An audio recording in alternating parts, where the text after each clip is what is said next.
Let's start by just kind of, sitting up, getting comfortable,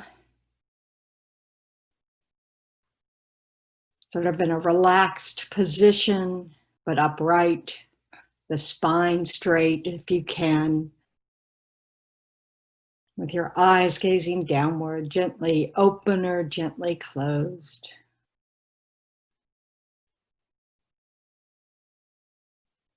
The hands comfortably in the lap, perhaps with the right hand resting in the left, the thumbs touching.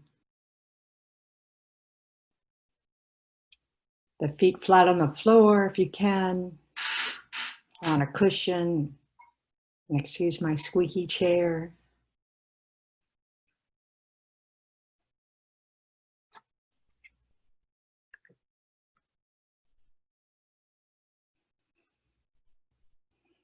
So take a few just breaths to just kind of settle your body here in this spot.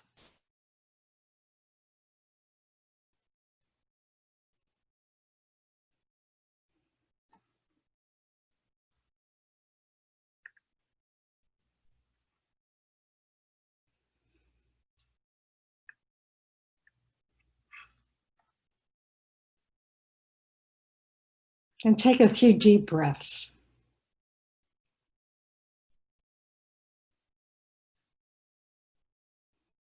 Really allow the oxygen to wake up the body.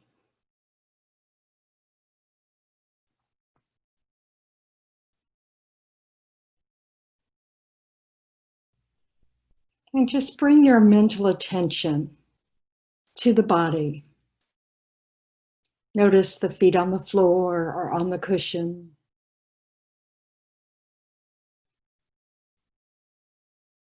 The weight and pressure. Perhaps there's coolness or heat.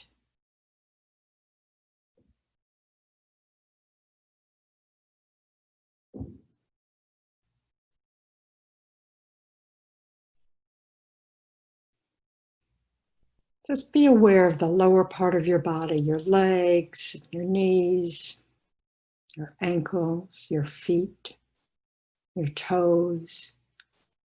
Aware of any sensations of heaviness or tingling, or even the presence of no sensations.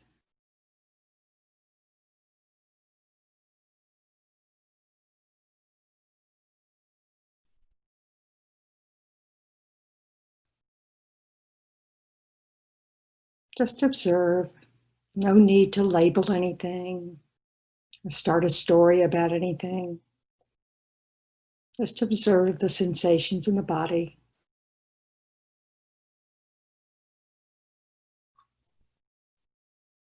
And slowly bring your attention upwards in the body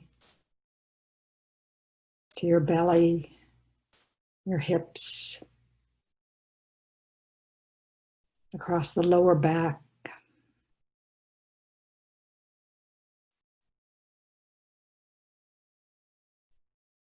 Just gently breathing in and out as you observe the sensations.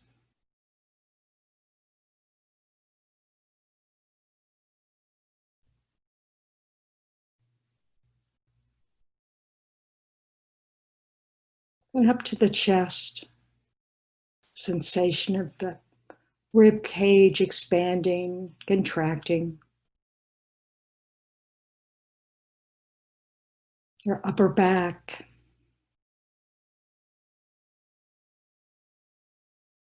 The shoulders.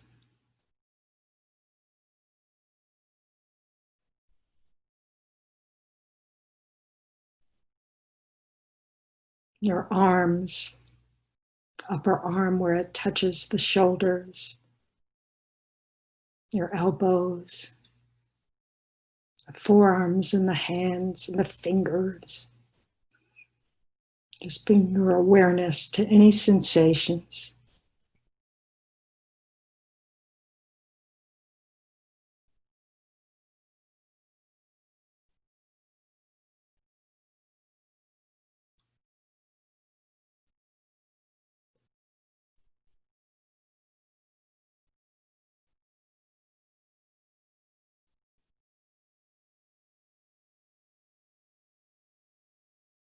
And up to the neck, back of the neck where the head attaches to the body, the back of the head, all the way around to the face.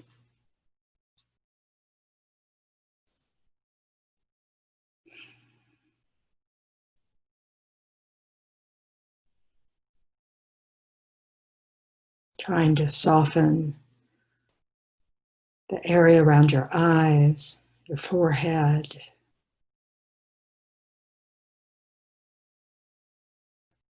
around the mouth and the chin.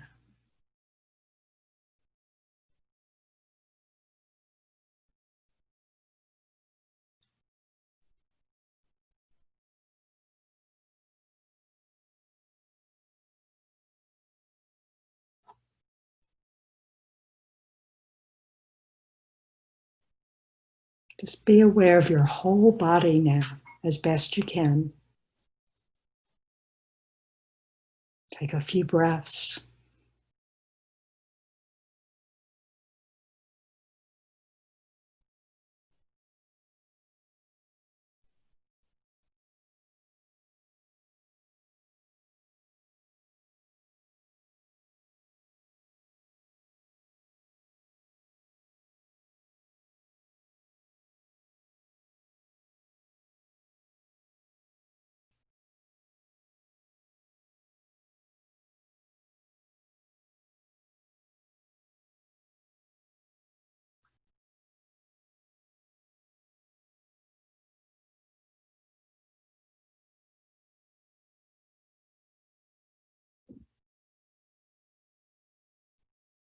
Nothing else to do, no other place to go.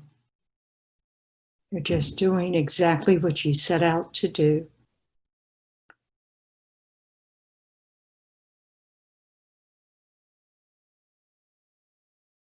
So think of your motivation for doing this meditation.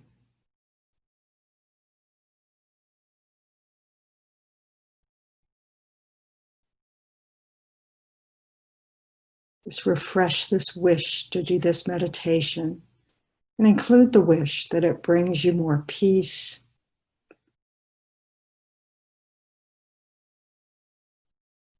not just for your own benefit, but for the benefit of others.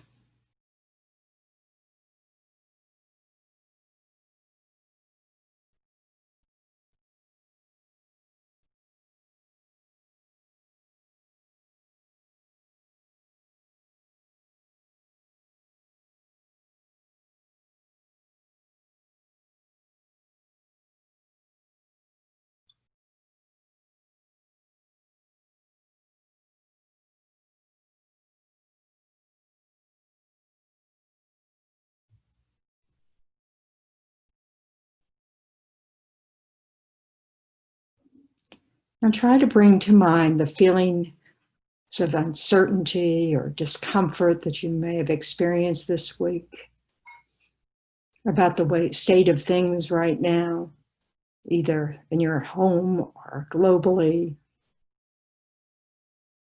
Just find where that feeling expresses itself in your body.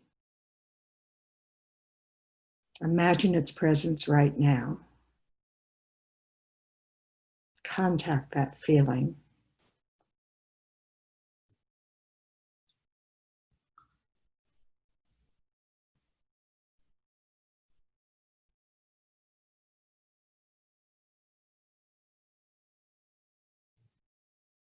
No need to label it, or tell a story about it. Just touch that feeling. If you can find a space that expresses itself in your body, you might want to touch it briefly. It might be your heart or your belly, or your neck.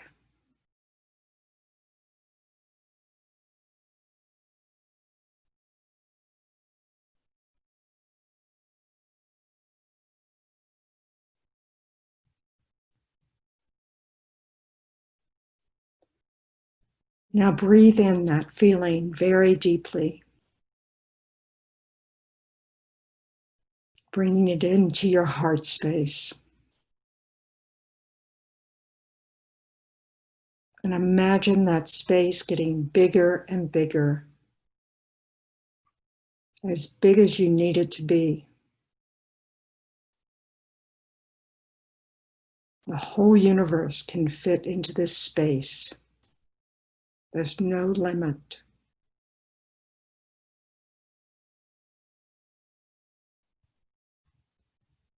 And then breathe out like a release, a relief.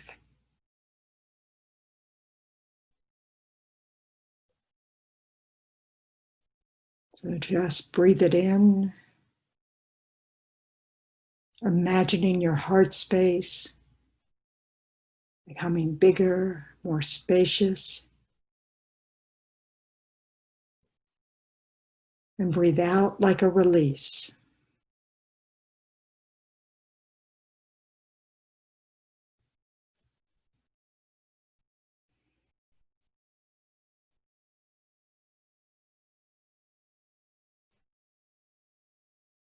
Just breathe in and out within this spaciousness.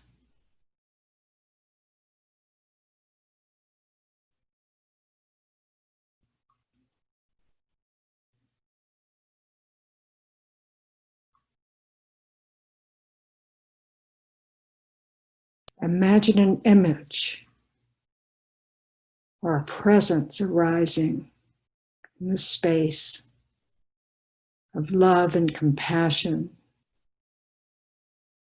trust, a presence of a deep personal connection, a wise person, someone who loves you.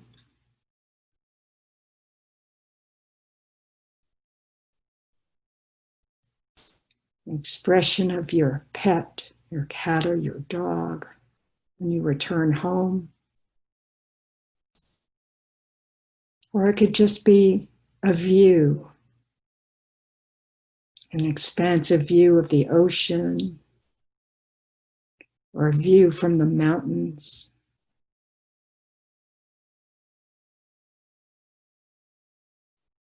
or a view of flowers blooming in the spring.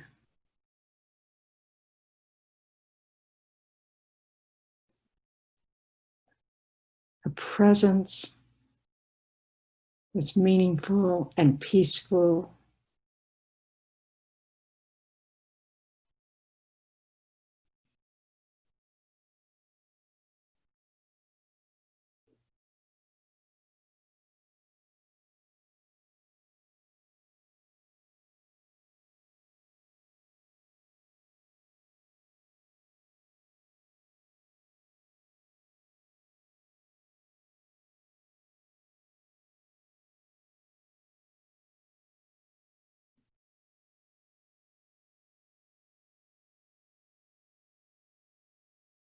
Be as simple as the presence of a child's smile. But just allow this compassionate, loving presence to just permeate your mind, your heart, the entire spaciousness.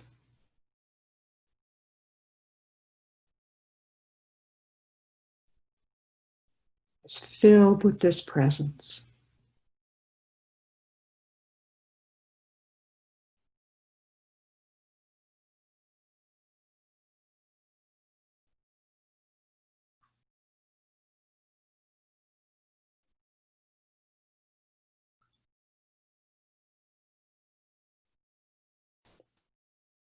Now imagine that in this presence, you feel completely yourself.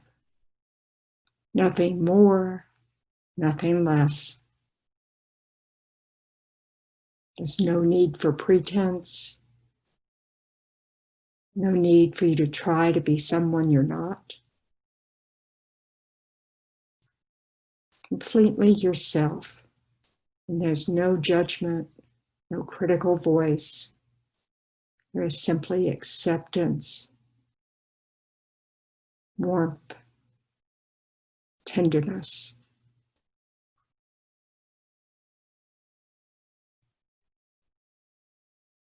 Imagine just dwelling in this feeling of unconditional acceptance.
What does it feel like?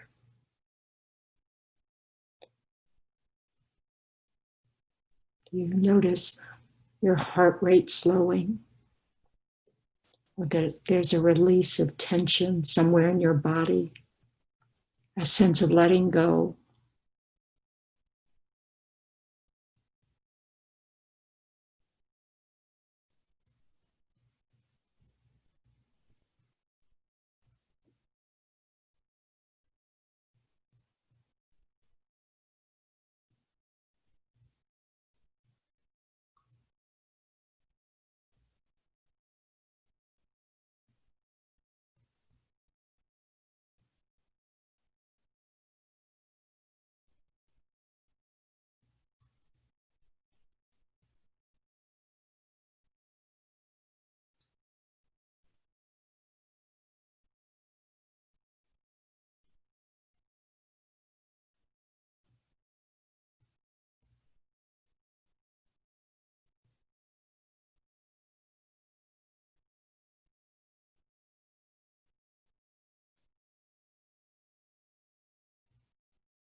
Now imagine as you breathe in, warm, light rays emerge from your compassionate presence that touches all parts of your body.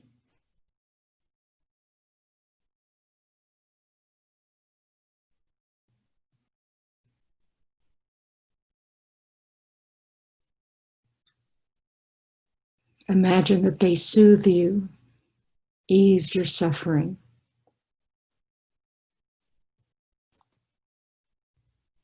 giving you strength and wisdom.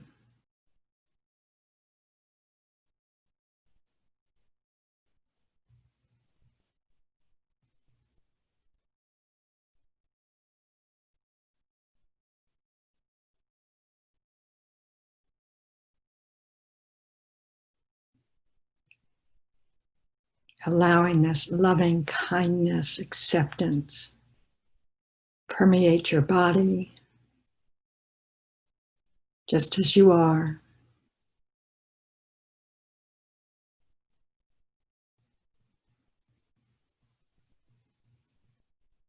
permeates your heart, your mind. Total acceptance, unconditional acceptance.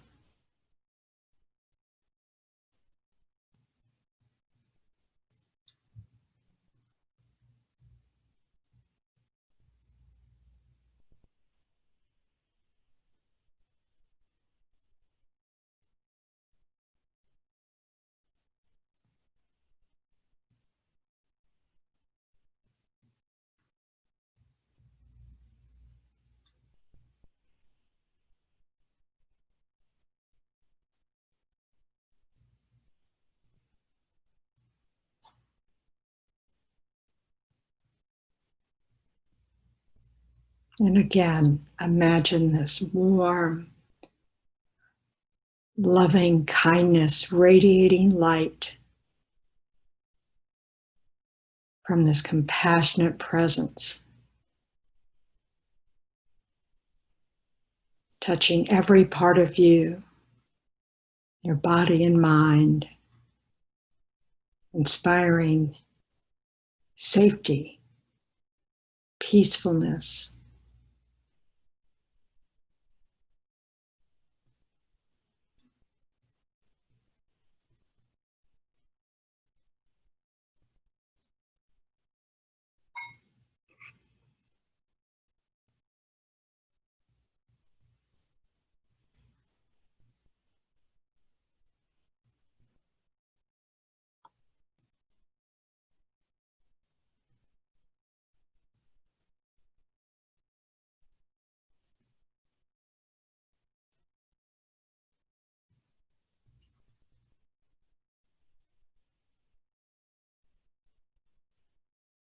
Allow this peacefulness to relax your face,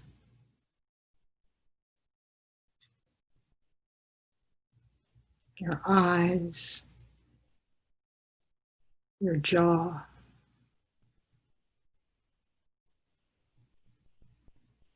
Let it melt any tension in your neck or shoulders.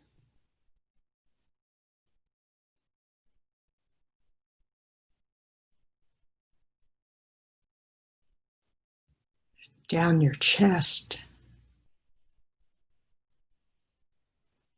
your back. Just breathe in this peace. Breathe out the release into this spacious, loving kindness. Total acceptance.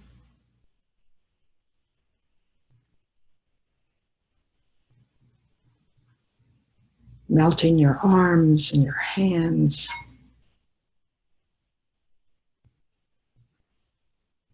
Your belly.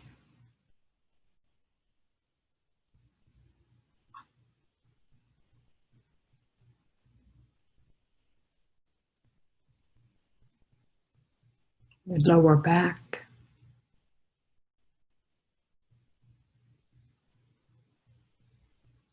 Your hips.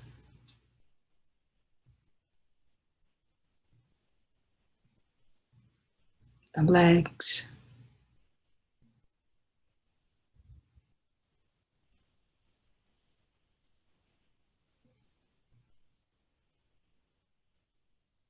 Your ankles. Your feet.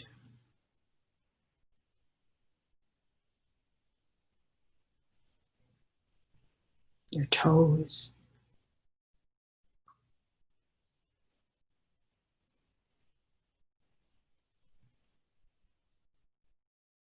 The whole body.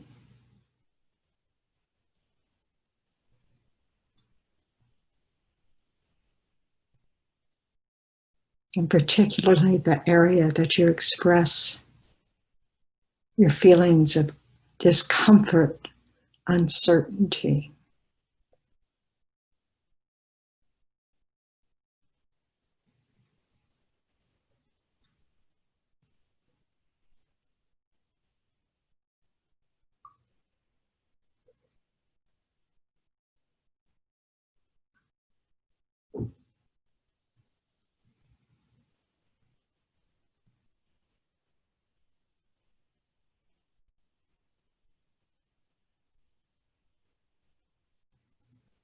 And again, observe the sensations of your body.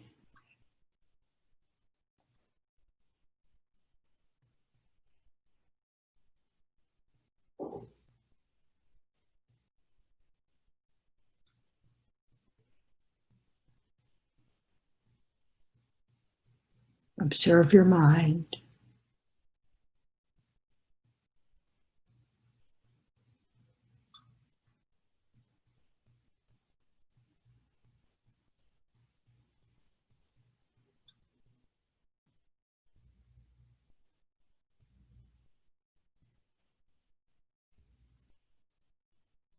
And bring back to mind the motivation you set at the beginning.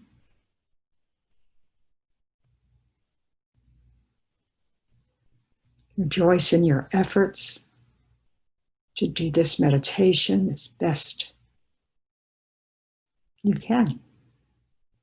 Total acceptance of your efforts, knowing that they've left positive imprints on your mental continuum that will ripen in the future in positive ways.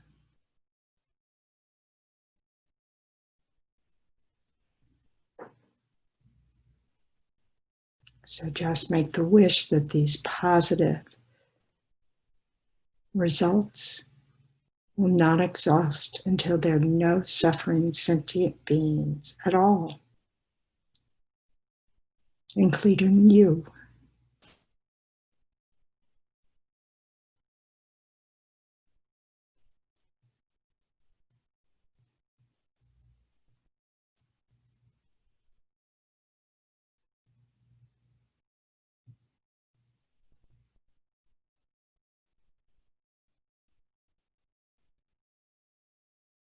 And when you feel ready, gently wiggle your toes and your fingers.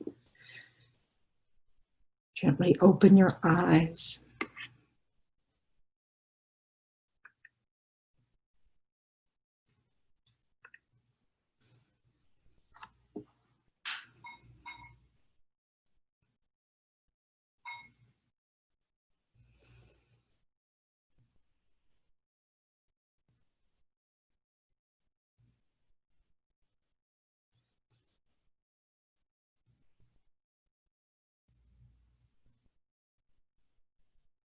Any questions or comments before we start the class?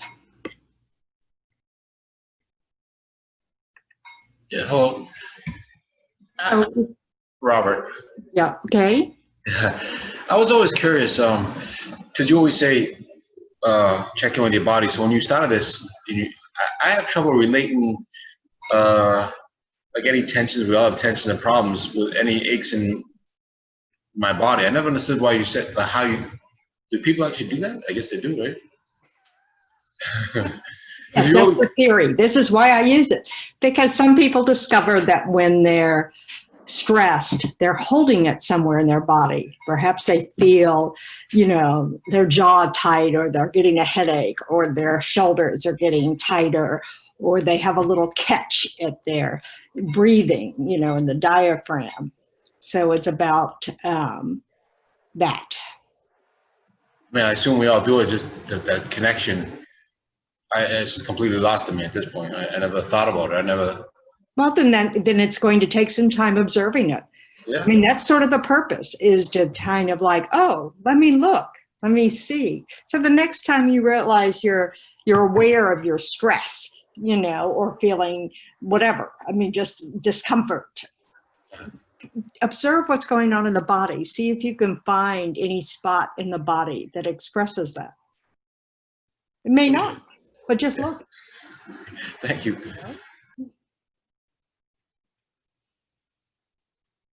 Okay.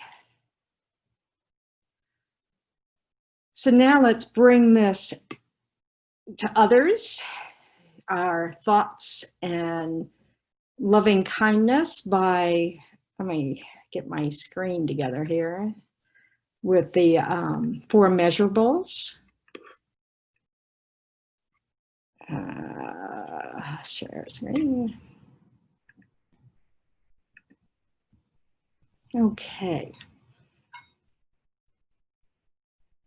So just try to generate sort of a heart space, knowing that whatever we're experiencing in this moment, many people are experiencing, both good, not so good, you know. And so we're just going to, just like we wish for ourselves, we're going to wish for positive things for others. May all sentient beings have happiness and the causes of happiness. May all sentient beings be free from suffering and the causes of suffering. May all sentient beings be inseparable from the happiness that is free from suffering. And may all sentient beings abide in equanimity, free from attachment for friends and hatred for enemies.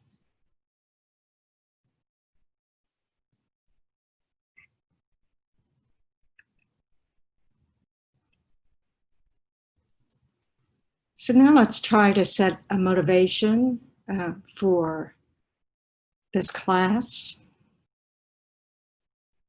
So bring to mind what inspires you or drives you to show up.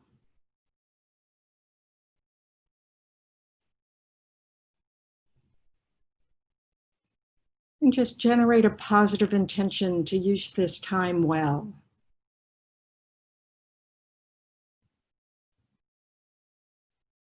The wish that it helps us become kinder, more wise people, benefiting the world around us.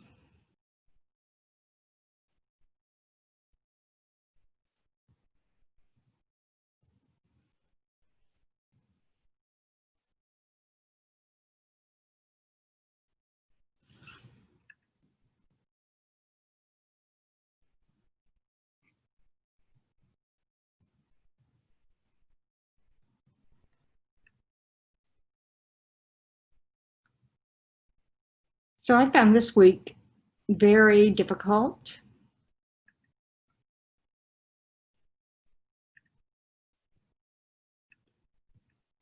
How about you?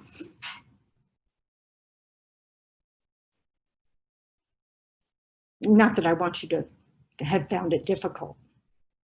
Unbelievable energy out there. Unbelievable. You know? Is it really unbelievable? No, it is not. No, I guess it really isn't. But it's just so tragic and so sad. And so many people that are, really teaches you to be able to work with your mind. A lot of people out there are out of control. And, a lot of suffering people. It's just very sad. So those of us who are not suffering in that way, it's an opportunity for us to really try to be as expansive with our mind, our heart as possible, with compassion, understanding that people are acting from a place of fear, a place of anger, a place of just, this is the madness of the mind that's being driven by our disturbing emotions.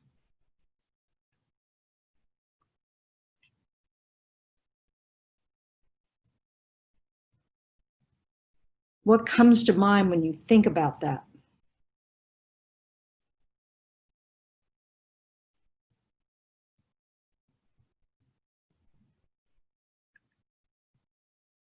For me, my heart goes out to Black people. I just, almost feel the suppression and pain, and to see that video, it was really heartbreaking.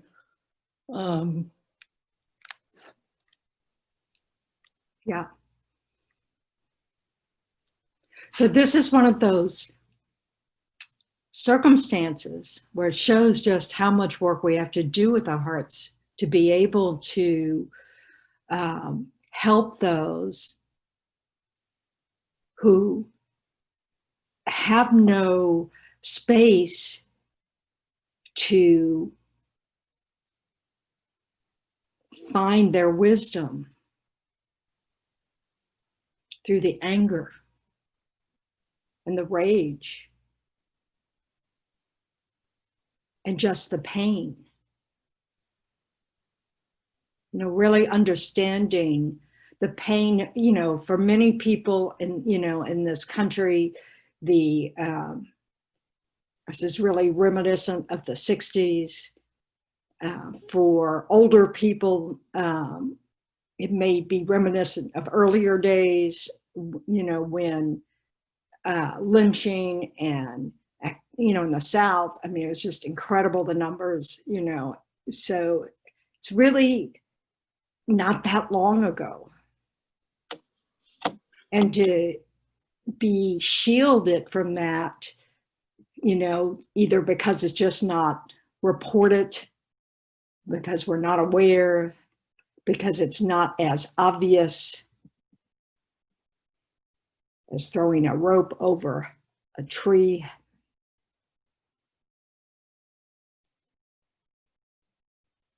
It's very, you know, there's really no words to describe how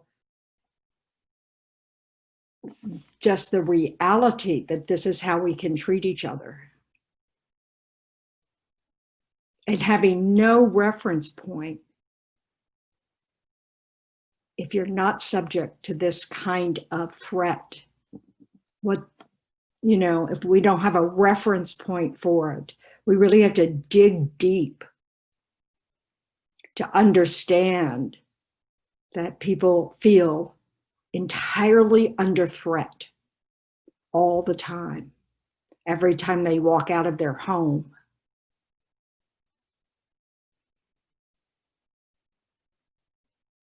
And this is our collective karma. We are not separate from this.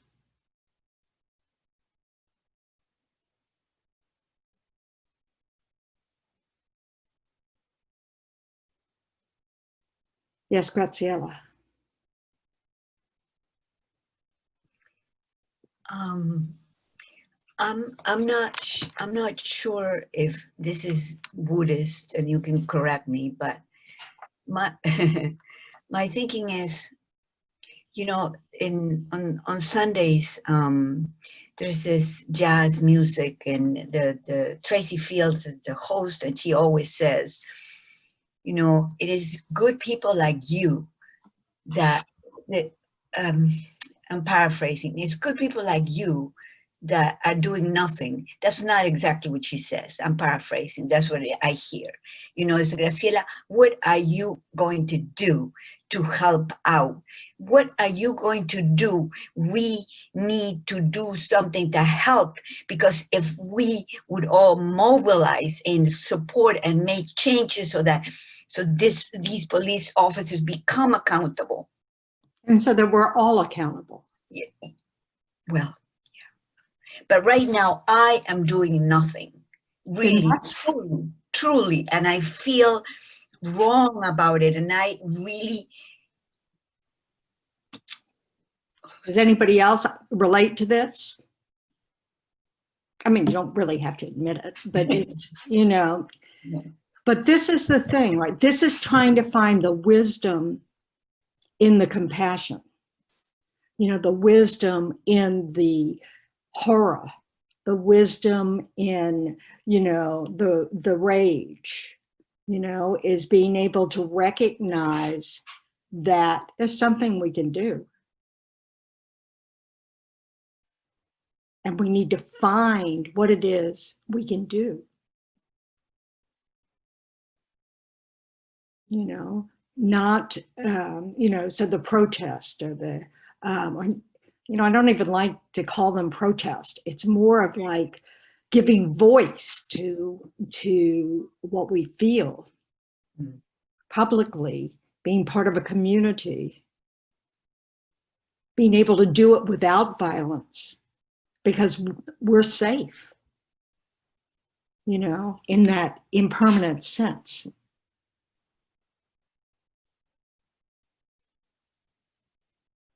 So it's really important, to use this time to reflect instead of getting trapped in a sense of helplessness, because that's not true. That's a lie. That comes from despair. So it's just taking time to sit with the horror or whatever, however it expresses to you, just maybe even resignation. It continues, whatever it is for you. Or, for me, it changes, it goes all over the place. But mostly it's this knowing that we have voices too. So we really do want to find our way to participate in change. Yeah, Paul. It just kind of seems like this is how it's like always been, you know what I mean? Like there's like the Japanese, and then like before that, like we were like there's like Jews, and then like before that, you know what I mean? Like it seems like like before, like it was just like strangers, like people that were from different tribes, that we were discriminated against, that we were fearful of. Yes. So like, is like change even like possible? It kind of seems like it's just the way it is, different groups of people. Take that thought, Paul, and apply what you understand about the Buddhist teachings to it.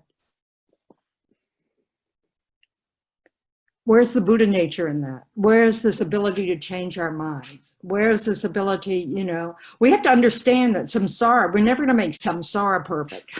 That's a fact. And we may never live in a time where we don't see this kind of activity. But it doesn't mean we don't change. So you can also look at history and look at child rights, how much those have changed. You have to look at history. If you aren't familiar with it, children used to be forced into labor, and that doesn't happen. So it's like it happens in parts of the world, and that's why we want to speak out against those. This is why there are things like fair trade chocolate and diamonds and da-da-da-da-da, because we don't want to encourage that behavior. We don't want to condone it. We don't want to support it. So it's about finding, instead of saying, oh, that's just the way we are, or even worse, that's just the way those people are, as if somehow we're different. As if we don't have that kind of energy within us that given certain circumstance wouldn't erupt.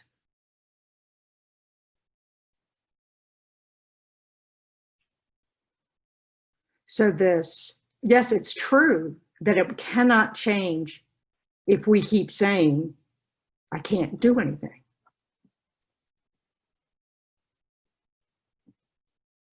And this is where I think it's so important to come from that place, like Thich Nhat Hanh says, that peace begins with me.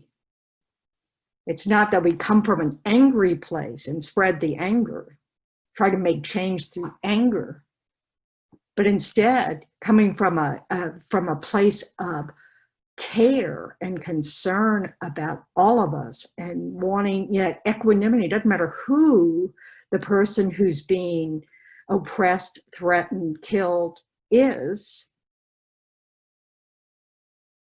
That we want to affect a condition where that's less and less likely to occur.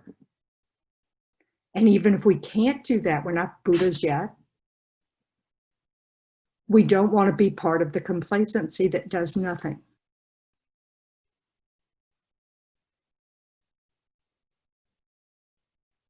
you know. I mean, think about, you know, how many gated communities there are. You know, that's one response. Oh, well, I'll make myself safe.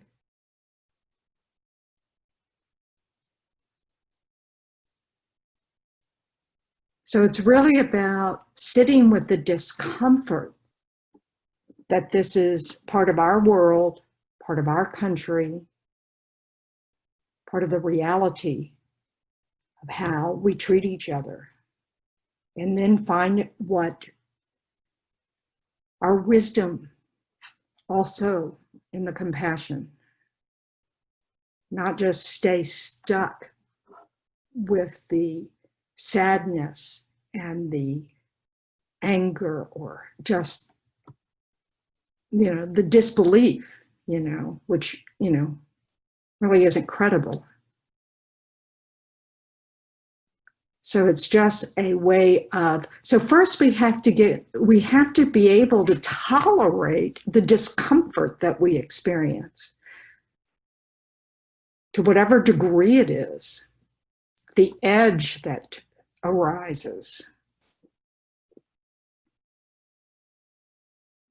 And then we try to find, how do I want to participate in the solution?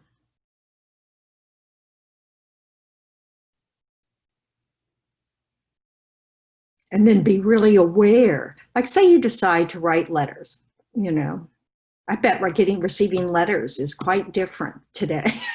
Think about the, you know, all the legislatures in the country, state and federal, you know, and police departments, and, you know, and all the emails and the tweets and the, you know, let's fill their mailboxes too. You know, so imagine you're writing this letter, you know, expressing how you want to see change. You know, you want to, you know, the Department of Police to be accountable, but also just in any way that we try to keep setting aside our inequity. And every time we realize, oh, anger's arisen, we want to pause and wait till that anger is replaced with this determination for change. Because that doesn't come from anger. Anger results in burning down the police building. So we need to, you know, recognize it in ourselves, you know, and continue with the letter, you know, sort of like really make the effort to let this be a condition to transform our minds.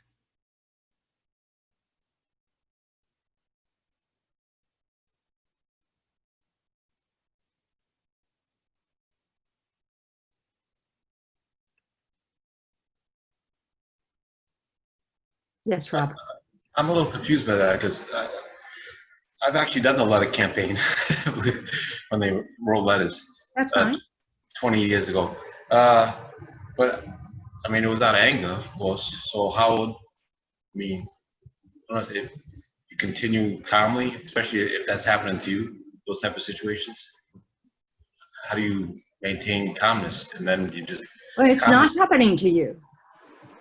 Well, if it was, or it is... Yeah, but I'm not talking about... Oh. I'm not talking to the people who aren't here.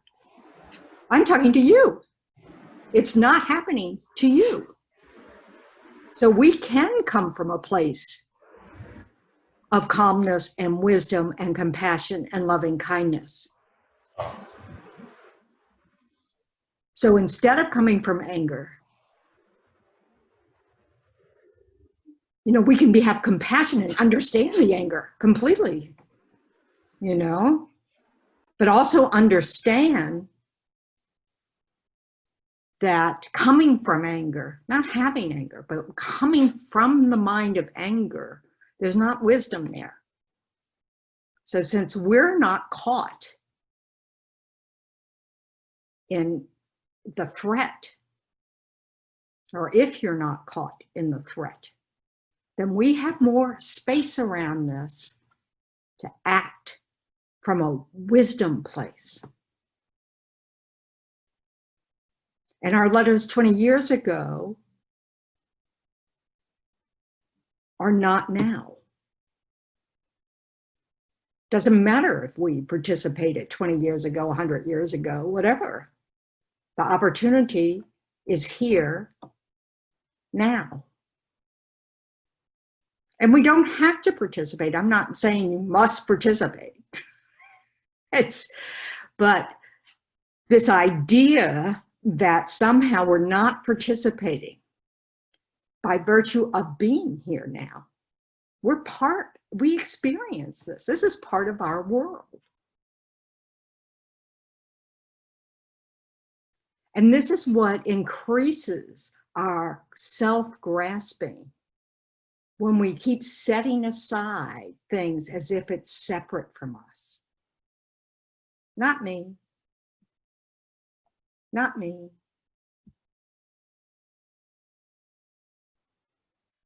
You know, it didn't happen in my neighborhood. You know, so I don't have to worry about that. You know, where we just kind of put it in the background somewhere, you know, back there, it's terrible, horrible, you know, but it's not me. We need to understand our interconnectedness. That there is no, you know, the Buddha is trying to explain to us, there really isn't any true separateness. We're interconnected, we're interdependent.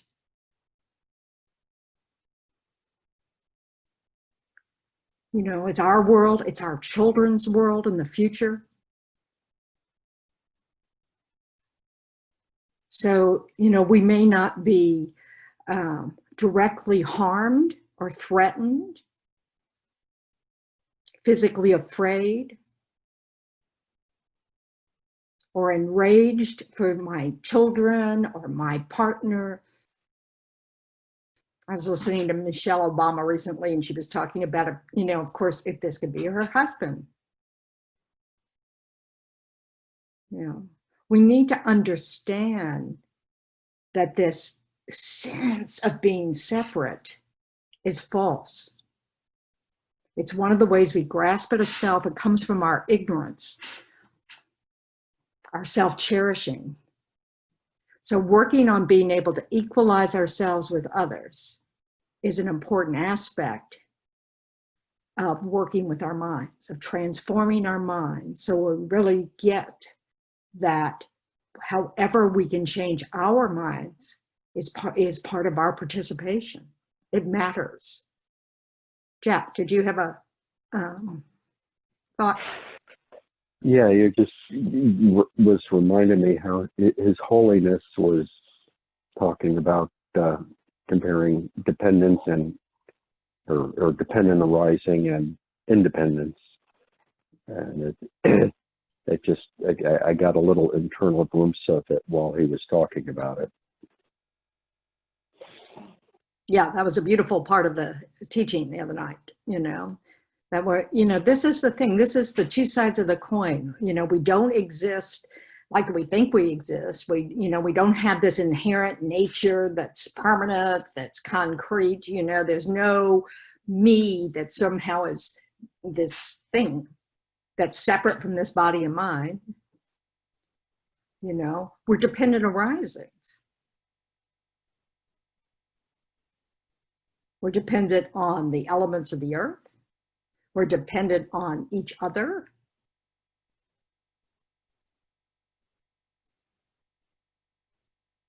Our safety depends on the safety of others.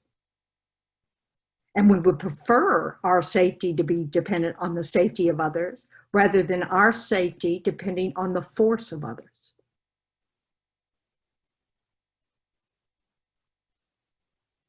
But doesn't our safety depend on the force of others? Like, currently, yes.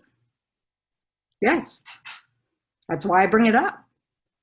That right now, our world is such that, you know, we have a balance of power, so to speak.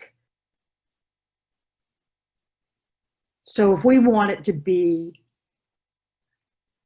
come from a place of we're safe because no one wants to harm. And the way we start with that is really having a realization of doing no harm ourselves. So if we are determined to do no harm, everyone around us is safe. Even the mosquitoes, everybody's safe around us. And the more that we can put that energy out, give our voice to that kind of protection, then maybe there's a future where we're not safe due to force. I mean, His Holiness, has armed guards. His life is threatened all the time. So it's not like he's stupid. It says, well, oh well, if I die, No, he doesn't want to be a condition for someone killing him.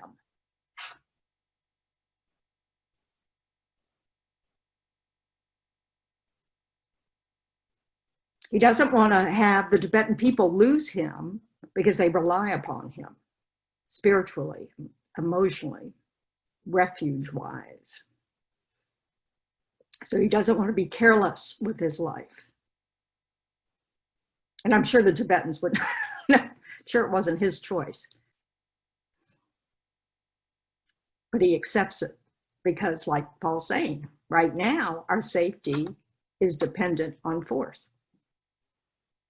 But it's not like we can just, magically make a change for tomorrow or today. But we can not just get stuck in despair or just this idea that, it's hopeless. Why bother? We need to really look at those beliefs and challenge them.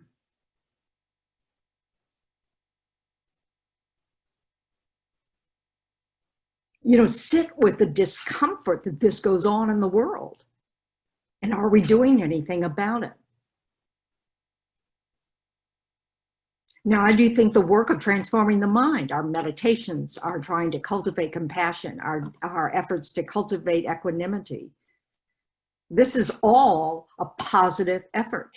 It does affect change because we're putting out positive energy in the world. We're interdependent, so the people around us get some of that energy. Our first response to everything isn't killing, like the movies seem to imply that's our first response to everything. So, it's about, but we can also, try to affect the way we govern ourselves. So we want to look at, what, we want to sit with these thoughts, meditate on them, reflect on, in my wisdom, how can I be of help?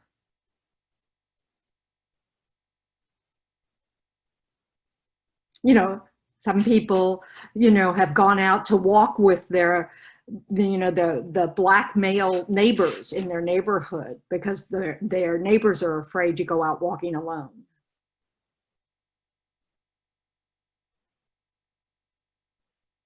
So we can look for opportunities to help.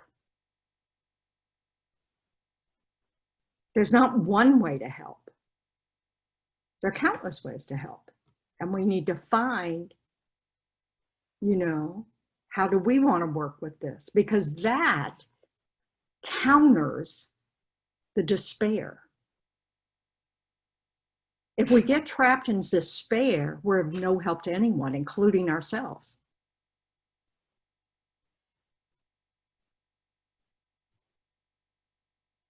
So really recognizing I too can be part of a solution. My work on trying to transform my mind from attachment and aversion to equanimity is part of that work.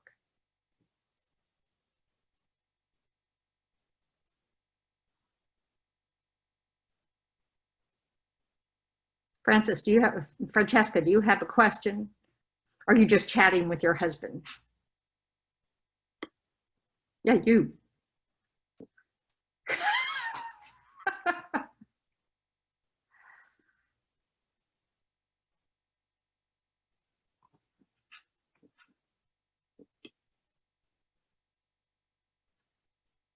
Hi. Hello. Sorry. I was just thinking that, as an organization, could we take a stance? I was looking at, Gracielle's question, and then Paul, and the man in the corner. I don't We remember. have to first start with us. The man in the corner is different for everybody. Mine's John. So that man in the corner is probably Robert or, or Jack. Yeah, glasses help, don't they? When the people you're around you are this tiny. Yeah. So. But he was saying he had written letters, and you were speaking 20 of years ago. letters, and also I was just thinking how some religious organizations and people that are fighting for peace and equanimity in the world. I'm glad you brought that up, because just tomorrow is the interfaith alliances around the country, or maybe around the world, are held. Tomorrow's a day of mourning. So, like Shravasti Abbey, is doing things online, so that you can participate in prayers and practices in our own tradition, in this way. But it's a day of, it's sort of a request that we all take some moments to reflect on all the deaths from the coronavirus, all the different people touched by their deaths, all the people, and just ripple that out to all the suffering. And I'm sure that the death of, is it George Floyd or Floyd George? I apologize. George Floyd, right? Yeah, okay. And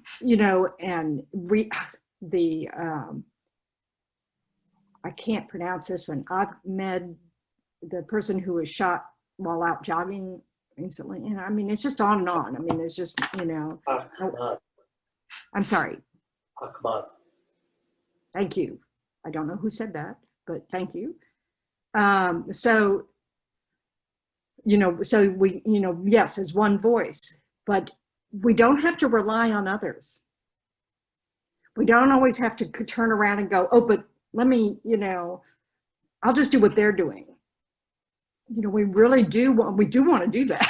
I'm not saying don't do that. I'm just saying that, we want to focus on ourselves and make conscious decisions ourselves based from where we are to participate.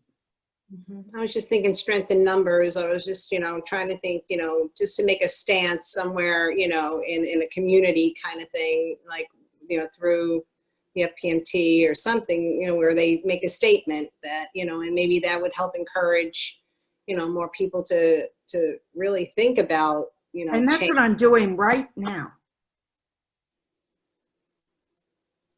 I'm encouraging y'all. Yes.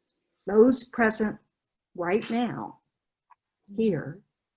And it's definitely working. I would say for me, and so one person at a time. And but I was just empathizing with Graciela, just sitting there at home. I know she feels that she's changing. Yeah, and I'm countering that. That's what we need to oppose. These minds that think, oh, I can't just do anything myself, and go to despair. Right. I'm suggesting that perhaps there's an antidote to that, which is to do something, to recognize we can do something. Mm-hmm. So it's just, we don't need to find a solution for Graciela. We each need to find our own spot and take responsibility for our participation. I say our just because, but we need, all of us need to think, okay, what is my service here? How do I participate? And yes, there are many organizations that we can, you know, seek to put our voice to their voice and take their advice. I mean, there are lots of organizations that can help us kind of know what are effective voices. You know, join the voices of the ACLU and the Southern Poverty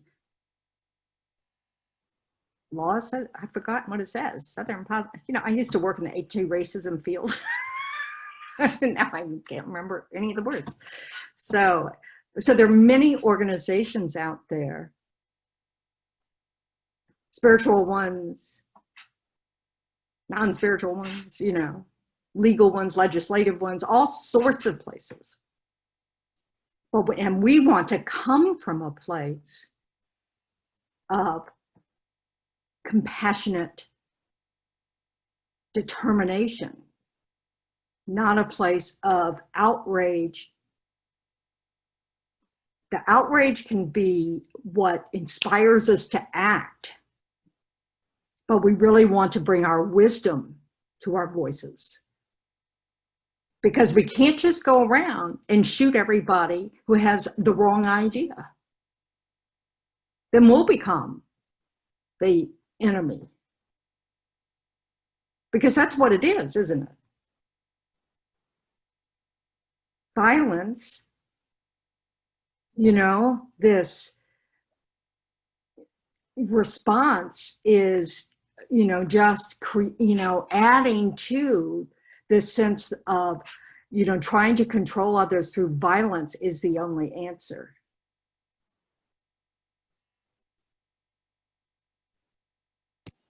Yes, Anthony. You know, what I was thinking about during your talk so far this morning, first of all, my efforts have been directed at reducing my own reactivity. So I spent a lot of time with that, because I know that I often react out of either anger or attachment or indifference, if you will. So then I think back to my time when I was in the business environment, and you know, at a position where I could have had more influence. But I know that these part of the problem that we have in America and other places, there are structural inequities. They're structural in the business environment and all of our It's institutional racism, institutional exactly. sexism, institutional Exactly. everythingism. Yes, and so for example, on our you know, board, we had only one female among, you know, the top executives. And oftentimes, you know, there were comments made by, you know, the good old boys network, if you will. I don't need the whole story. Can you just share the... Yeah, so I think the idea, though, is that I could have been more proactive, and it's in that individual setting where I need to stand up each time I notice that there's some sort of comment that is reinforcing those structural inequalities. And that's sort of where I'm coming from, I guess, to strengthen my resolve to do that more often in the moment with situations that arise. Yeah, and this is a way that we benefit those directly around us. And there are going to be more than one way we can be of help.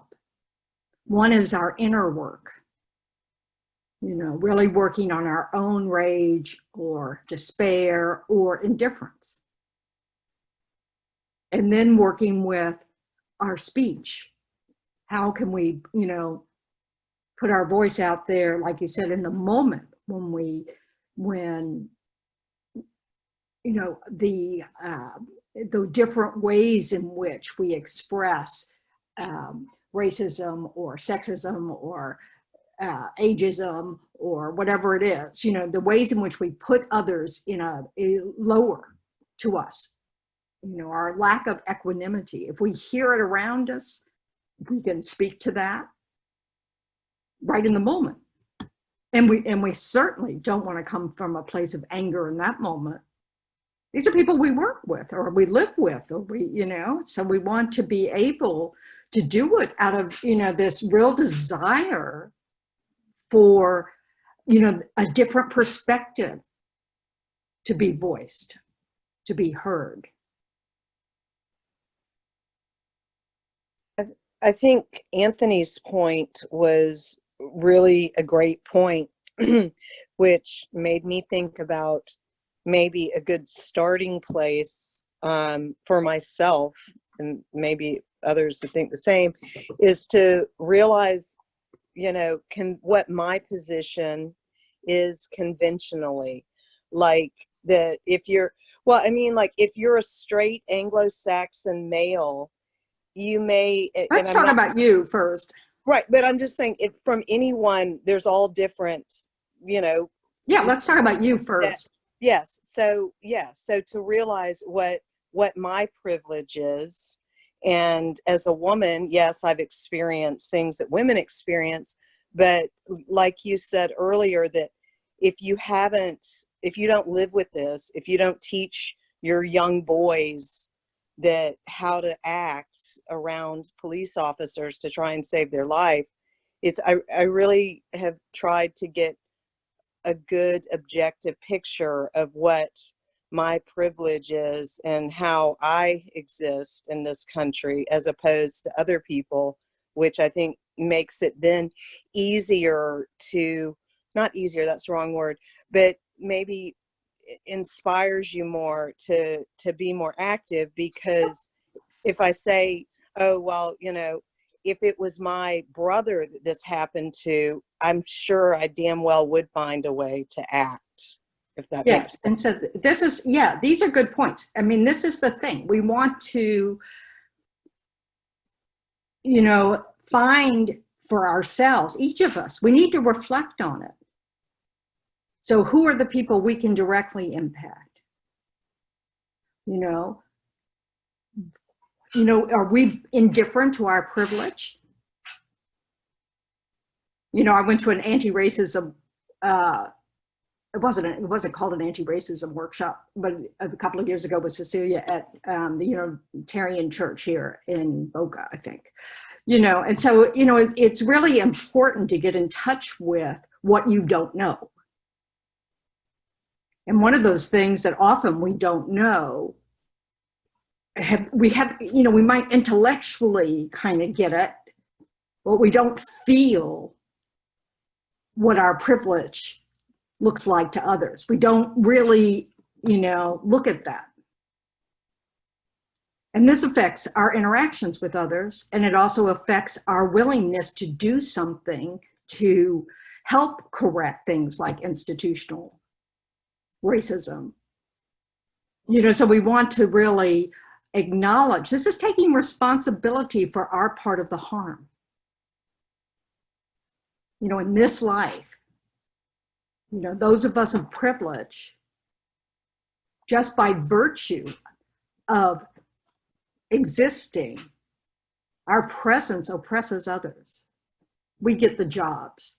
We get help at the store faster. We get this or that, So we want to be able to look at our perspective, and see it for what it is. So that we can, once again, start noticing, like what Anthony's saying, of being able to speak up when we realize, oh, we're acting from a place of privilege, or I'm acting, or this person's comment, is harming this other person in the room, or they may not be present, and we don't want this atmosphere in our company or our, family, or blah, blah, blah. We can go on and on and on. There are many solutions. But what we have to do is really look within ourselves to see, just like Rebecca's saying, see where we're starting from. See, take the time to explore the available information out there on these subjects. How do we change? Because it's a culture, it's like, this is the buzzword of the moment, it's a police culture that behavior is condoned. What does that mean? You know, we want to really understand that we're part of this culture, not the police culture, but it's, you know, within, there's the police culture, and then there's the community culture, and then there's the, you know, global culture. So we really want to be, you know, cognizant that, you know, we have this very limited perspective and we want to enlarge it. At least learn about it. We don't have to, you know, it's not like we have to agree with everything we read or any, you know, it's just like Buddhism, you know, you need to develop and, you know, your own experiential knowledge. So we have to challenge ourselves to look at things from a different perspective, then challenge ourselves to sit with the discomfort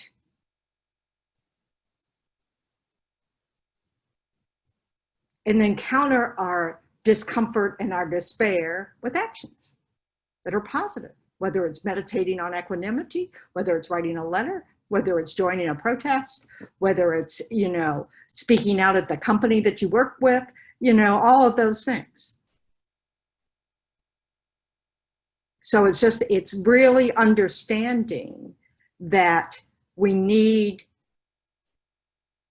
to, we have an opportunity here to take, you know, our practices of, you know, what we've been learning in Buddhism and what we practice in our spiritual path. You know, this is an opportunity, this situation, this event becomes a condition with which we can use as a stepping stone to more transformation. Does that make sense? Robert, do you have a question? Yeah, I'm a little, my heart's racing right now, to be honest with you, because this talk of privilege, yes, is institutional racism and everything else, but, and I'm always speaking up because I enjoy this community and everything, but when I was writing letters, I mean, that was my own blood pouring out. So, you know, just because I'm white, Jewish, and everything, no one stopped to care when that was happening to me. Yeah. And others So I've seen. so you really have a hook to relate. Yes. Okay, so don't let that get in the way of this. You know, both are true. Yes, Having I know white both. privilege doesn't mean you haven't been harmed. Yes, I know. Yeah, well, so the point is, don't make it all about you. No, I'm not. But Yeah, Robert, listen more. Okay? Yes. Okay, so this is one of the things we have to watch out for, is the fact that our lives haven't been fair, and that, you know, it's not like, you know, we're, you know, born into the Kennedy family or something. You know, we have limitations, restrictions on our lives. You know, being Jewish certainly has expressed, you know, has his manifest in many ways in our culture. Being female manifest in many ways in our culture. Being, you know, I mean, they're no, you know, if you look at your judgmental mind, you know, there's so many ways in which we harm each other based on how they look, how they dress, how they talk, how they, you know, all of those things. And everybody's been harmed. Everybody, no doubt about it. The fact that we have been harmed doesn't mean we shouldn't fervently speak out when others are harmed. It gives us actually some foundation for why we know it's harm. But if we get distracted by our own issues, our ways of being harmed, we won't participate in reducing the harm towards others. We can also participate in the harm done towards ourselves.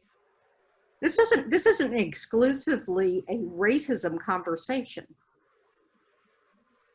There are many ills in our society. They arise from our disturbing emotions. People make our culture. We make our culture. We are a participant in this culture. You know, so it's so important to understand that this is why we want to come from a place of compassion.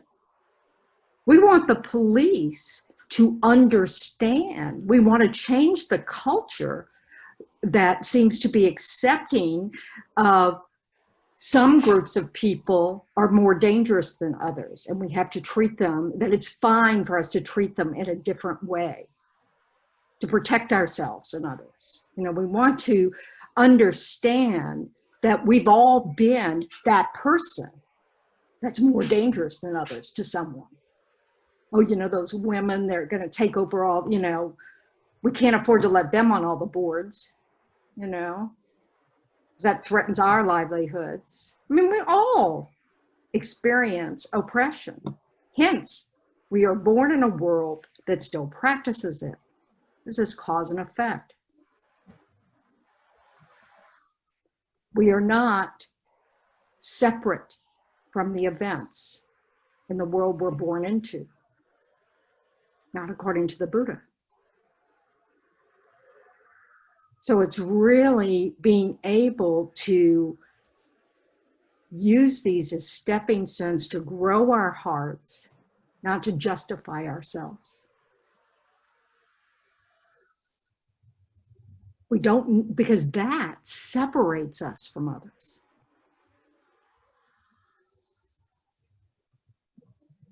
So when we know just how it feels to be harmed for superficial reasons, because we appear to someone else as a threat,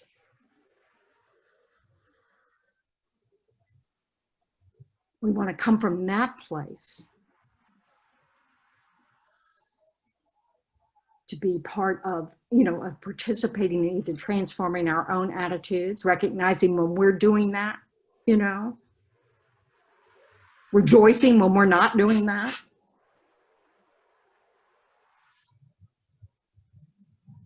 Making those qualities that we have, you know, when equanimity does arise for us, when we really do have compassionate concern for others without attachment or aversion mixed in, you know, we want to really rejoice in that, and we want to cultivate that. And sometimes we can find,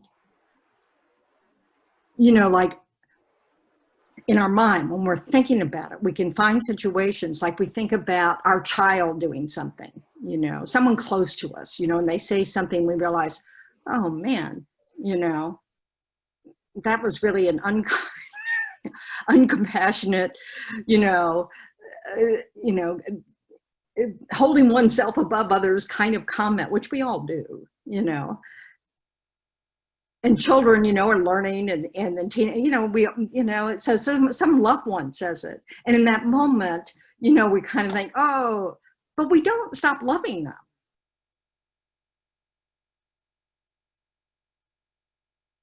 You know, and so we want to, you know, understand that we don't want to just throw out all the policemen in the world.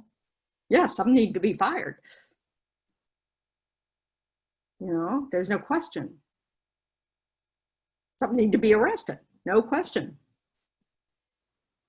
But we, you know, we want to, you know, understand what their job is like. We want to try to, we may not be able to understand in the sense of getting it, because we're not in that situation. We can't imagine what it's like. Or we can't imagine having the response to it that some people have. But really, but trying to really kind of see, this is not an easy job. Just like being president of this country, it's not an easy job.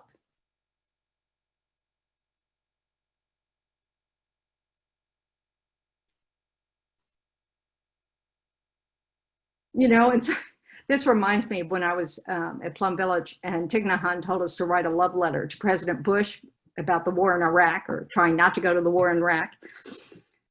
You know, this is the place we're trying to cultivate, is because you're a member of sentient beings. You're a member of, you know, of my community.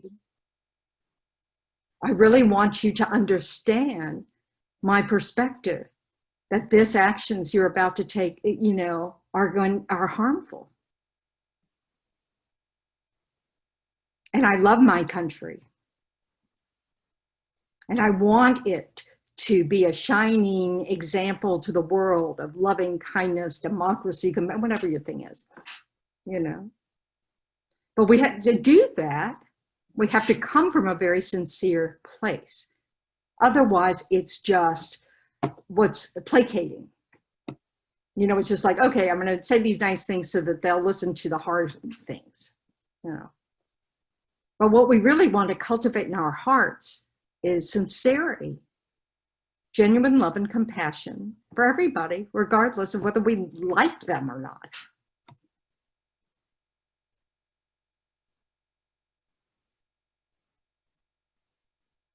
I know it sounds all very idealistic, but that's what we're going for. We're aiming towards transforming our mind, freeing our minds from our disturbing emotions. So we just want to go in that direction as best we can and challenge ourselves sometimes to go a little further. And then if we've gone too far, to go, oh, not ready yet. Step back, take some breaths. But it starts with like being able to accept the discomfort that arises with uncomfortable events or horrible events or scary events. And then, you know, having some self-compassion. Oh, you know, I'm uncomfortable. I feel enraged by this, you know. Okay. We have to support ourselves in our discomfort. Understand, you know, we've got eons of habit energy we're working with. And if you don't buy into that, you have a lifetime. You know, it's just that we have strong energy behind our habits. And so we have to be able to pause and take a breath and be accepting of ourselves where we are, but not just settling there, not just saying, okay, I'm going to just, you know, unpack my suitcase and live here.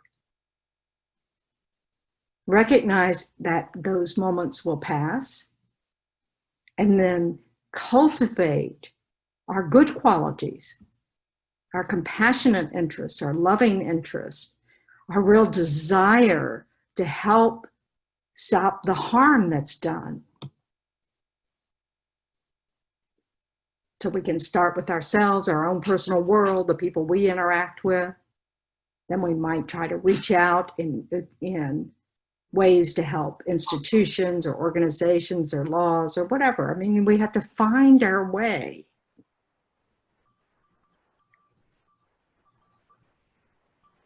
But it's a counter to the despair we feel when we feel like, oh, nothing changes.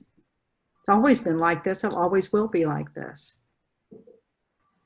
And the Buddha would probably agree, because in samsara, you know, as long as we have disturbed emotions, we act in disturbing ways. But those of us who have good conditions to be able to work with our minds can help those who have lousy conditions in this life. And eventually, you know, if we perfect it, become enlightened, we can help everybody. So it's just, you know, but we got to start where we are. I think sometimes I need to see things long term because, for instance, I realized one day that I don't really elect my judges or my school district members. Sometimes I go to vote and I don't really know them. I haven't done my due diligence. And I allow these people to take decisions on my behalf because I probably only paid attention to only the presidential candidate. So I am now trying to be more diligent in these decisions because, for instance, the schools, that's the new generation. And these principals, school district members are making decisions on our behalf that sometimes we may not agree with. So now I'm trying to do long term and be more pay more attention to my decisions. Thank you. Yeah, thanks, Carolina. So this is another point, is to see in the immediate moment, we can change how we think, speak, and act. And then we can also work towards the bigger picture by getting, more, aware of whatever. I mean, whether it's, like really using our power to vote, really using our power of purchase, our consumer power of really recognizing that that's the biggest power we've got, is we don't buy products from either companies that don't act in a responsible way, or don't buy products that are not good for us in the environment. It's, it might be nice for us in the moment, but not in the big picture. Schools, how schools govern themselves, all that stuff. If we get involved in those ways, we have to find our way, and we have to take care of ourselves while we're doing it. Keep coming back to self-compassion and support, and yes, it's hard, and all these things. We have to take care of our discomfort, especially when we stretch. Oh gosh, have you ever tried to get, when you try to get involved in politics in terms of being able to vote with wisdom, it can be overwhelming. And so we often just rely on, I used to call a friend of mine that, who did all that stuff, whose opinion I really cared about, really valued, and just say, who are you voting for? You've done work. So I'm just going to follow you. So, which is pretty sad and demented, but it's better than no opinion at all, so you have to start where you are, So, I understand it's uncomfortable. It's uncomfortable to know that we live in a time, and like as Paul pointed out, there's never not been a time where there's violence and unjustified violence, if there's such a thing as justified violence, that we live in a time where people are harmed in ways that we sort of kind of can't believe it's still the attitude. But that just means we've not been looking. We don't want to accept that that's the way it is. But it doesn't mean we have to do nothing. Because by doing nothing, we're part of the community. Yes, Graziella. Graziella? Okay.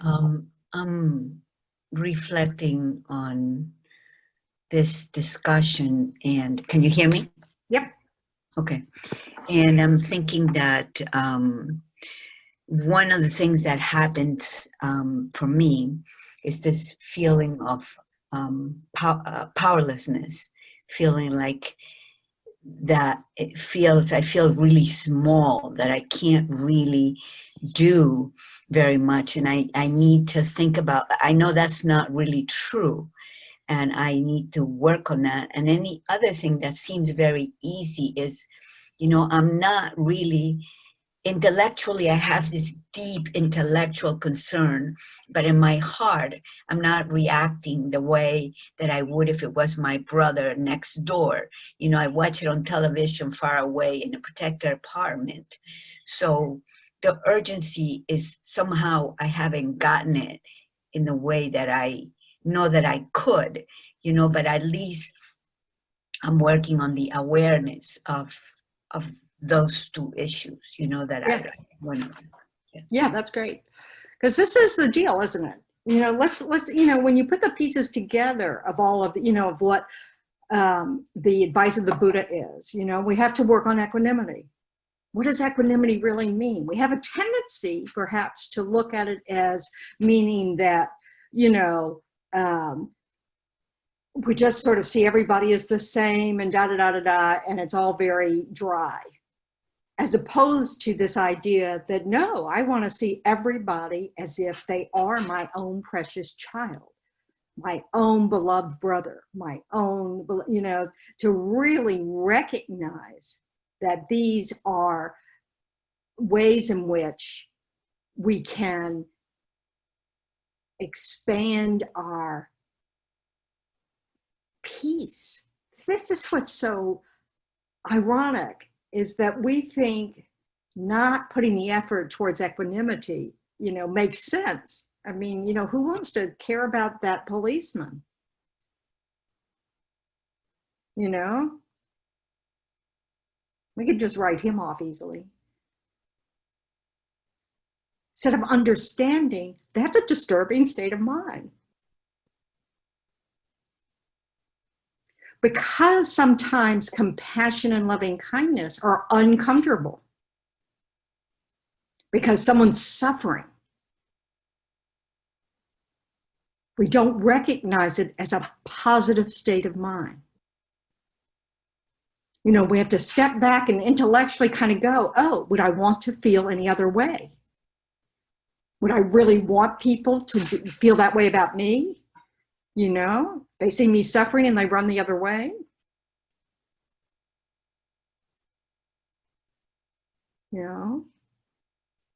So, compassion is a positive state of mind that is dwelling in the suffering of others. So it doesn't necessarily feel good, but it's a condition that allows us to keep growing our heart. The Buddha wants us to recognize that the reason why our heart feels small is not because it is, but because we're not accessing its spaciousness. Because we tend to let our self-interested or self-centered or self-focused mind keep it in check. And that's not where happiness is. Happiness is with the open heart. With this awareness that we can fit the whole universe in our heart. We can care about everybody. We just can't remove others' sufferings. We can just help be a condition so that they can learn how to quit creating the causes, so that we can learn how to quit creating the causes. We can quit being part of the condition for the suffering.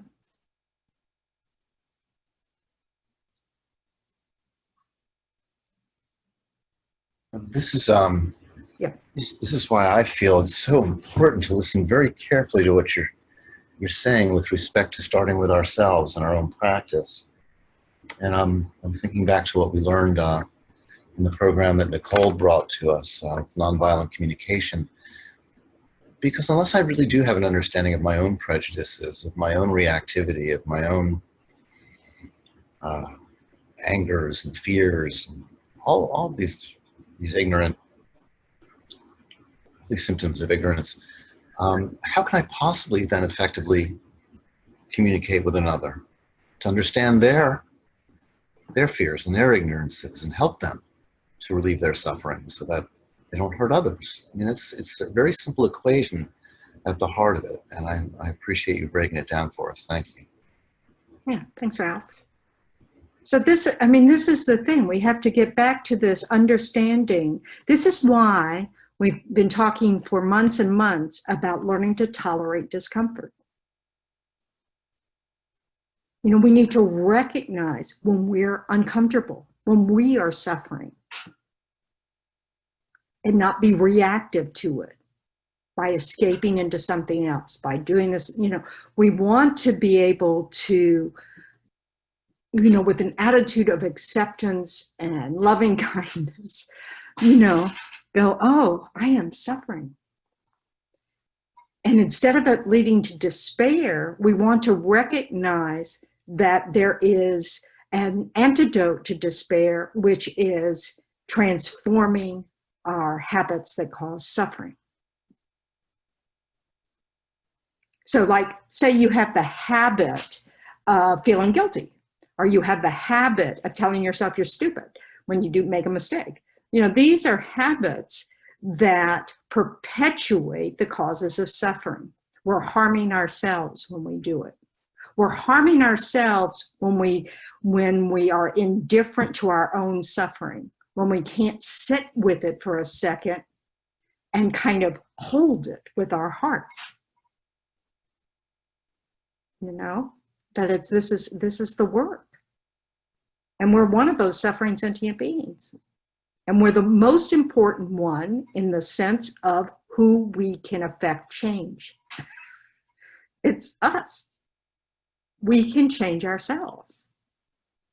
If we give ourselves that space for it. And from that, we create change in the way we speak and our actions towards others.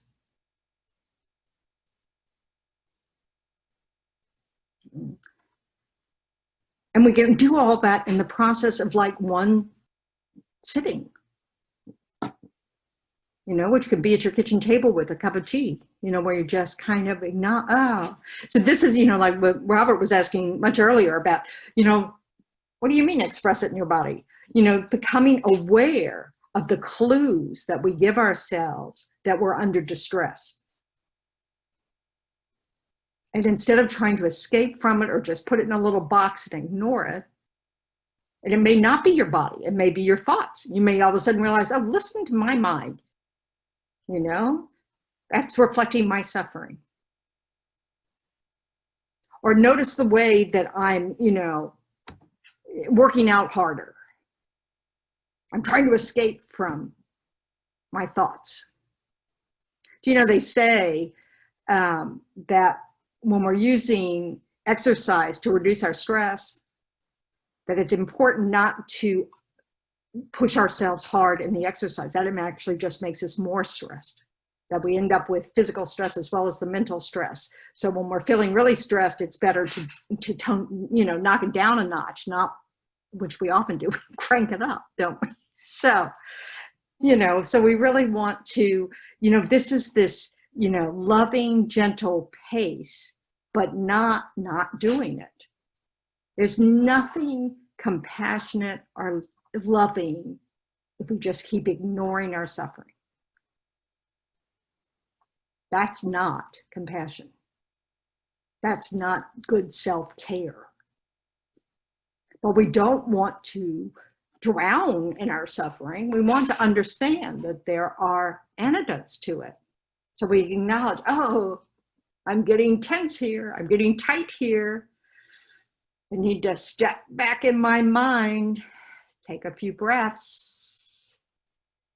You know, something might even pop up. Oh, I'm really attached to the outcome of this conversation. I need to release my grip. I need to remember what's really important about this conversation. You know, we need to just, you know, but it starts with recognizing that we're suffering. Otherwise, if we don't recognize that discomfort, we keep the grip tight over whatever it is that's causing that suffering, that self-interest somewhere.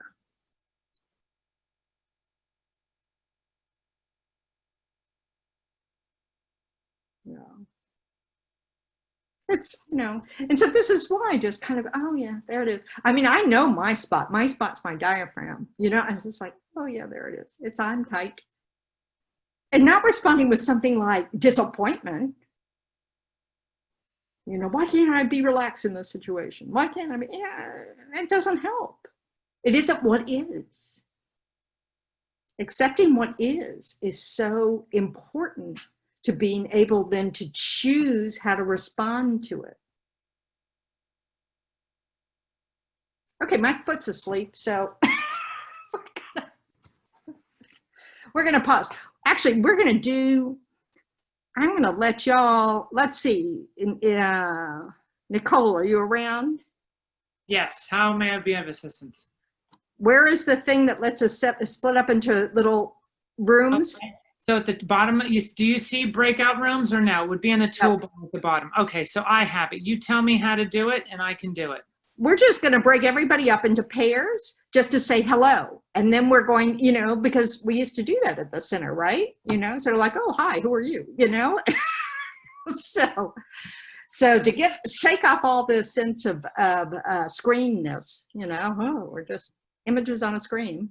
Let's do just a moment. So if when you go into the breakout, you realize you're still muted, make sure you unmute yourself. And it's just going to be for, you know, you'll see a timer probably up at the top. We're just going to do it for like, you know, a minute to say hello. And then we're going to switch you into other rooms. Okay. You're All right, really, I'm getting a breakout room now. okay. Yeah, I guess. So you hit join.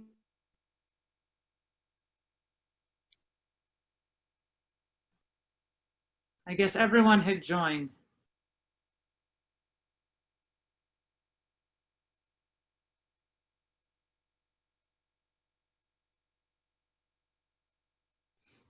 Join.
I didn't read the whole thing about 55 seconds.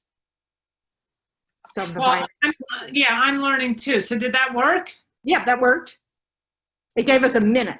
Only I didn't notice that part. It was awesome. It was awesome. Thank you. Yep. No, it's Yeah. awesome. So what I learned is that when I hit close breakout room, then that's when it says, okay, 60 seconds. Okay. So then you have the option to stay in and finish up or leave and come back. Okay. So it seems like slowly we have people joining back. Okay, cool. So it didn't give me a number of, anyways, whatever. Okay. I'm wondering if then does it allow you to then be kind of randomly get, you know, different pairs? Yes, I think so. It says gives you the option of automatically or manually. And then, for example, like someone was kind of left and I put join them into this room, but I guess I would have to do it again if we want to switch. You want me to do it again now? Well, we're just experimenting, folks. Okay, so try to see if you can put people in groups of 3. Okay, so let's see, recreate. Good luck, folks. May the Zoom force be with you. I love that. Let's see. Oops. All right, there we go. Join breakout room. Are they different rooms now? You'll have to let me know because.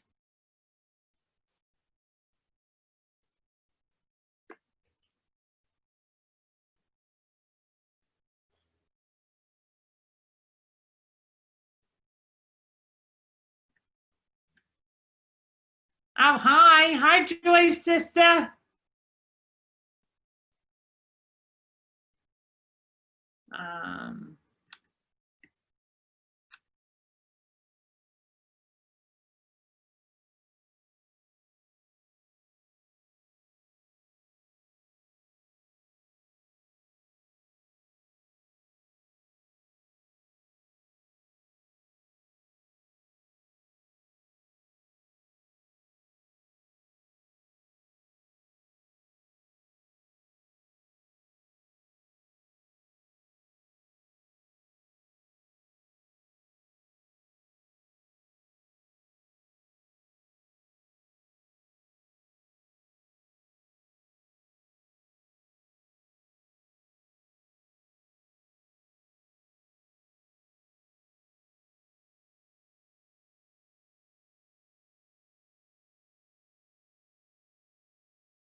I don't know what happened. I was by myself there, and then I hit leave room, and then it brought me to here. Oh my gosh, hi, Holly. Well, yeah, I really don't know what I'm doing here. So Okay. It was fun. I talked to Dana before. oh, good. Okay, okay. Oh yeah, so I don't know either. I really don't know what we're doing here. And I don't know how to go back either now. I guess we just wait. Right? Do you guys have an option to go back? Not yet, but what happens is eventually the timer will come on and it'll tell you you have a certain number of seconds. Oh, okay. And hi, Manuel, joining us from Oh, now we're back. Okay. Oh, we're back. Oops. Such power you have. Yes, the controller. Isn't this fun? Kind of. Yeah, this is great. It is. It's great. Oh. Nice to see you. So this is the way we can, we will use this so we can say hello to each other, so we feel a little less separated. And maybe we'll try, you know, for a longer period, but groups. I was only with 2. Was anybody with more than 2? No. Yeah, we had 3 on ours. I agree. We were the odd number. So there you go. Hernan and I, you know, managed to, you know, float, but you know, in 2. Which is fine, of course. So, anyway. Well, this one has 4 now, right? This one has all of us. Anthony. Right, now we're all back in. Oh, okay, we're back. So if you hit the gallery view, you'll see us all again. Oh yeah, there we go. Okay. So. Now I feel embarrassed. I shouldn't be embarrassed. You know, be accepting. Oh, and that's, you know, here's that voice of mine. Oh, you shouldn't be. That's my dad all over. You shouldn't feel that way. You know, so ignore that. Feel what you feel, but don't feel like that the way we feel has to dictate how we act. That's so important. We want to learn how to choose how we respond to whatever's arising, you know, not be just dragged around by our states of mind. We want to recognize that we can use our mind to make a choice, not be reactive. So, all right, that's enough teaching for me. Blech. So now, let's take a few minutes to go back, you know, into our own like personal space, you know. This is the cool thing. If you ever feel crowded while you're at home, you can just remember you're alone in your body. So, you know, there is that, you know, we can find our own peace and quiet within if we learn how, you know, if we practice it. So take a moment to kind of just check in with your body by just seeing if there's anything happening, you know, if you're holding any spots tense. Breathe into those spots.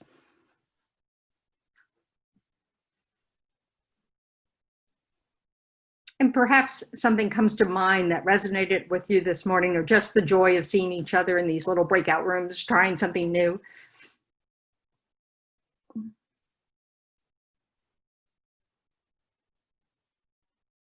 Allow yourself to hold on to that experience, not cling, but just to remember whatever resonates with us.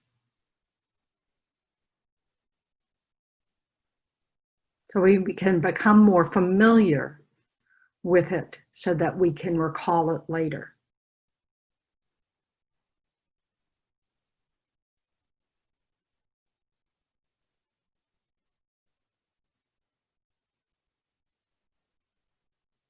I really thank you from the depths of my heart for all your participation and your thoughts and your questions and your suggestions.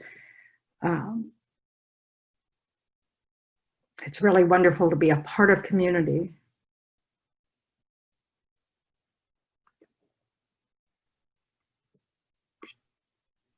So rejoice in whatever efforts you made this morning.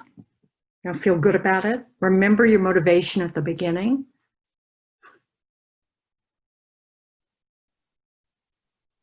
And understand that according to the Buddha, these places, all our positive efforts place positive imprints on the mind that will ripen their potentialities to ripen in some positive way in the future. And we want to share those positive potentials with others. So we'll read the dedication prayer.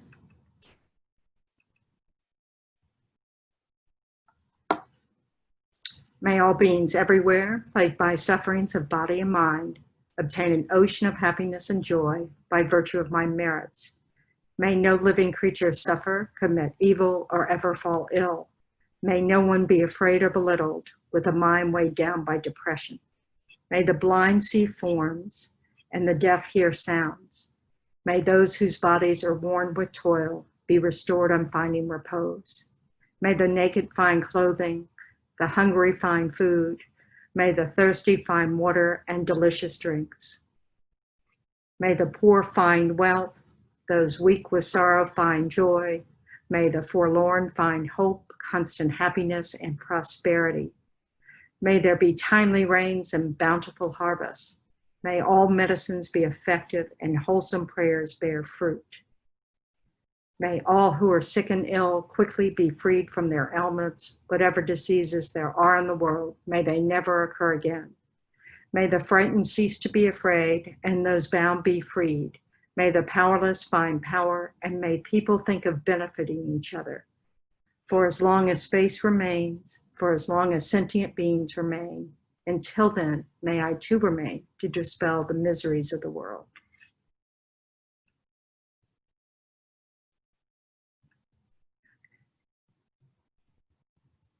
So for those of you who participated in His Holiness's empowerment on Thursday and Friday night, we will have a class about it, so that you can bring your questions.